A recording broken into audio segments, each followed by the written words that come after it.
नमस्ते दोस्तों, मैं हूं प्रदीप कुमार। आप देख रहे हैं डिजिटल मार्केट। वीडियो शुरू करने से पहले बता दूं, ये वीडियो एक एजुकेशनल पर्पज के लिए। अगर आप स्टॉक मार्केट में कोई भी फाइनेंशियल इन्वेस्टमेंट करते हो तो अपने फाइनेंशियल एडवाइजर से सलाह जरूर लें या फिर अपनी सोच समझ के साथ ही स्टॉक मार्केट में इन्वेस्टमेंट करें। अगर आपको स्टॉक मार्केट में कोई भी फाइनेंशियल लॉस होता है तो उसके लिए ये वीडियो रिस्पॉन्सिबल नहीं रहेगी।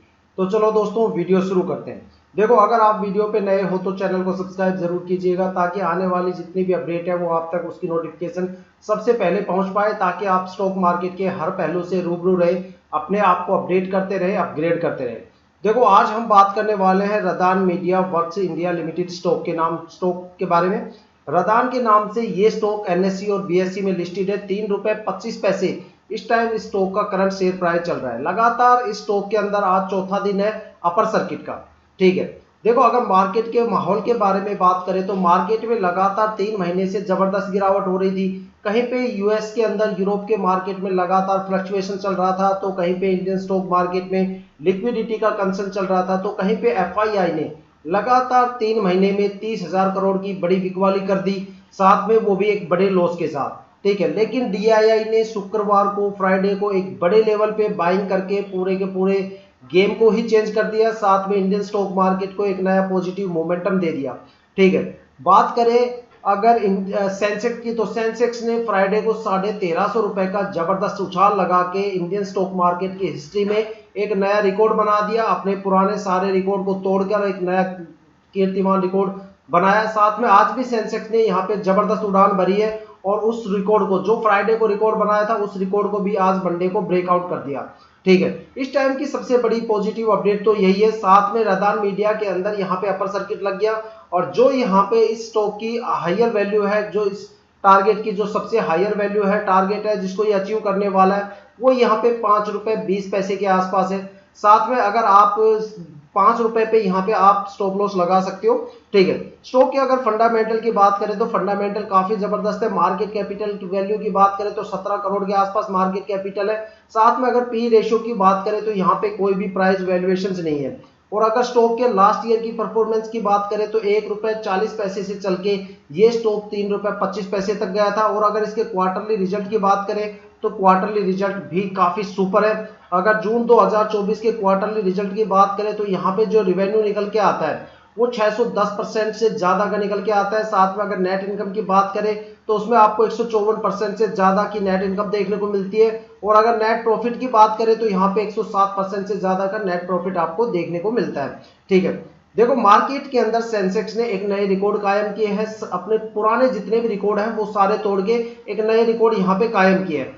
आप इंडियन स्टॉक मार्केट की हिस्ट्री के कोई भी 10-15 साल पुराने रिकॉर्ड उठा के चेक कर लेना। जब जब सेंसेक्स ने अपने एक जबरदस्त उछाल के साथ नए रिकॉर्ड के को बनाया साथ में, और जब भी सेंसेक्स उस नए रिकॉर्ड को तोड़ता हुआ आगे बढ़ता है, तो इंडियन स्टॉक मार्केट में कम से कम 80-90% स्टॉक्स में अपर सर्किट लगता ही लगता है। और इस बार भी यही होने वाला है कि इंडियन स्टॉक मार्केट में इस सोमवार से आपको जबरदस्त पॉजिटिव मोमेंटम आपको इंडियन स्टॉक मार्केट में देखने को मिलेगा। साथ में काफी ज्यादा स्टॉक्स में आपको अपर सर्किट भी देखने को मिलेगा। अगर बात करें फ्राइडे की, तो फ्राइडे को कम से कम 25% स्टॉक्स के अंदर अपर सर्किट लग गया। साथ में अगर आज की बात करें तो आज कम से कम 60-70 स्टॉक ऐसे हैं जिसके अंदर अपर सर्किट है। साथ में कुछ स्टॉक ऐसे हैं जो बिल्कुल अपने अपर सर्किट के नियर बाय आके खड़े हो गए। साथ में बाकी स्टॉक्स में भी आपको एक जबरदस्त पॉजिटिव मोमेंटम इस हफ्ते आपको देखने को मिलेगा। ठीक है। इस हफ्ते में ऑलमोस्टली कम से कम 80-90% स्टॉक्स में अपर सर्किट आपको जरूर देखने को मिलेगा। और रही बात मार्केट की, तो देखो, मार्केट में लगातार 3 महीने से जबरदस्त गिरावट थी। उसके पीछे के 3 सबसे बड़े फैक्टर हैं। जो सबसे बड़ा फैक्टर था वो था कि भाई इस स्टॉक में देखो एक गिरावट रही थी पिछले 2-3 महीने में। उस गिरावट का सबसे बड़े यही 3 सबसे बड़े फैक्टर है कि भाई जो सबसे पहला फैक्टर है वो यूरोप की मार्केट को लेके है। देखो, यूरोप की मार्केट में लगातार फ्लक्चुएशन हो रहे हैं। वहां की मार्केट अपने आप को स्टेबल नहीं कर पा रही। और अगर देखा जाए तो वहां जियो पोलिटिकल टेंशन चल रही है। अगर एक तरफ देखा जाए तो रशिया और यूक्रेन आपस में भिड़े हुए हैं, तो दूसरी तरफ इजराइल और उसके पड़ोसी देशों के आपस में सींग उलझे हुए हैं। तो वहां पे ज्यादातर कंपनी, चाहे वो हायर कमिश्नर कंट्री हो या बाकी कंट्री हो, वो डायरेक्ट और इनडायरेक्ट रूप से इन कंडीशंस में इन्वॉल्व है, जिसकी वजह से वहां पे लगातार जॉब के रिसेशन आ रहे हैं, तो कहीं पे उनके बैंक वगैरह में क्रैश आ रहे हैं, जिसकी वजह से यूरोप का मार्केट थमने का नाम नहीं ले रहा, जिसका सीधा सीधा इम्पैक्ट आपको इंडियन स्टॉक मार्केट पे देखने को मिलता है, जिससे इंडियन स्टॉक मार्केट लगातार 3 महीने में फ्लक्चुएट हो रहा है। दूसरा जो सबसे बड़ा मेजर फैक्टर था इंडियन स्टॉक मार्केट में इतनी ज्यादा गिरावट का, उसके पीछे का सबसे बड़ा रीजन ये था कि भाई लिक्विडिटी का इशू चल रहा था इंडियन स्टॉक मार्केट में, क्योंकि जो स्टॉक लगातार 2-3 साल तक अच्छे खासे परफॉर्मेंस देते आए थे उनमें लिक्विडिटी का इशू सबसे ज्यादा है। ठीक है, खास तौर पे देखा जाए तो आईटी के स्टॉक्स में, रेलवे के स्टॉक्स में, केमिकल, फार्मा, साथ में पावर, ग्रीन पावर, इन सभी स्टॉक्स में आपको एक जबरदस्त लेवल की यहाँ पे लिक्विडिटी थी। और लीप ईयर के अंदर इंडियन स्टॉक मार्केट के अंदर लिक्विडिटी को कंट्रोल किया जाता है। अब लीप ईयर में देखो लिक्विडिटी बता देता हूँ क्या चीज होती है। देखो लिक्विडिटी आप उसे बोल सकते हो महंगाई दर बोल सकते हो या वोलेटिलिटी बोल सकते हो। ठीक है, ये सबसे बड़ा मेजर कंसर्न चल रहा था इंडियन स्टॉक मार्केट में, जिसको लेके स्टॉक्स में जबरदस्त गिरावट हुई। जिन स्टॉक्स के अंदर लिक्विडिटी सबसे ज्यादा होती है वो बड़े जबरदस्त तरीके से गिरावट के शिकार होते हैं। अगर उसके फंडामेंटल थोड़े बहुत भी सही हुए तो वहां पे भले ही आपको गिरावट ना देखने को मिले तो लेकिन वहां पे परफॉर्मेंस भी आपको देखने को नहीं मिलेगी।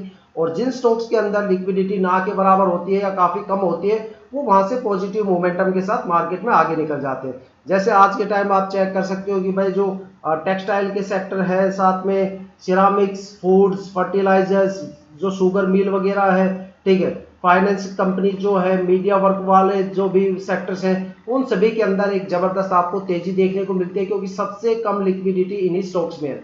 और जो तीसरा सबसे मेजर फैक्टर था जिसकी वजह से मार्केट में लगातार गिरावट का माहौल बना वो एफआईआई था। कि एफआईआई ने जब से हमारा बजट आया तब से लेके आज तक एफआईआई ने कम से कम 30,000 करोड़ की बड़ी बिकवाली की, जिसमें से दो सबसे बड़ी बिकवाली उन्होंने सितंबर मंथ में की और दोनों बिकवाली ही बड़े लॉस के साथ की, जिसकी वजह से इंडियन स्टॉक मार्केट में एफआईआई की जो होल्डिंग है वो काफी ज्यादा कम हो गई थी, जिसकी वजह से लगातार मार्केट में एक गिरावट का माहौल बना हुआ था।